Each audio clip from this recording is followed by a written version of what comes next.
Hello. PSC എക്സാമുകളിൽ 10 നെഗറ്റീവിൽ കൂടുതൽ വരുന്ന ആൾക്കാരാണ് നിങ്ങൾ എങ്കിൽ നിങ്ങൾക്ക് ഈ വീഡിയോ യൂസ്ഫുൾ ആയിരിക്കും കേട്ടോ. കാരണം നമുക്ക് ഏറ്റവും കൂടുതൽ ഇപ്പോൾ ഉള്ള കോമ്പറ്റേറ്റീവ് എക്സാമിലുള്ള പ്രോബ്ലംസ് എന്ന് വെച്ചാൽ എല്ലാവർക്കും സിലബസ് കാര്യങ്ങളൊക്കെ അറിയാം. പക്ഷേങ്കിൽ നെഗറ്റീവ് മാർക്കിങ്ങിലായിരിക്കും നമുക്ക് റാങ്ക് കുറേ പുറകിലോട്ടൊക്കെ പോകുന്നത്. അതിൽ നമുക്ക് തൽക്കാലത്തേക്കൊരു 3 ടിപ്സ് നമുക്ക് ട്രൈ ചെയ്ത് നോക്കാം.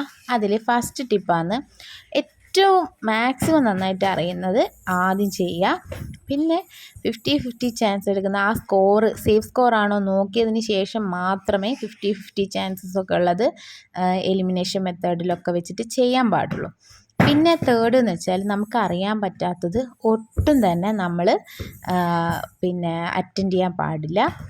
അത് റിസ്ക് എടുക്കുന്നത് നമ്മളെ സേഫ് സ്കോർ ഭയങ്കര കൂടുതലാണെങ്കിൽ നമുക്ക് 1-2 വേണമെങ്കിൽ ഒരു 30% ഉറപ്പുള്ളതൊക്കെ നമുക്ക് ട്രൈ ചെയ്യാം. പക്ഷേങ്കിൽ നമ്മൾ ഒന്നും അറിയാതെ ഒരു ഊഹം വെച്ചിട്ടൊന്നും നമ്മളൊരിക്കലും ഒരു എക്സാമിൽ ചെയ്യാൻ പാടില്ല.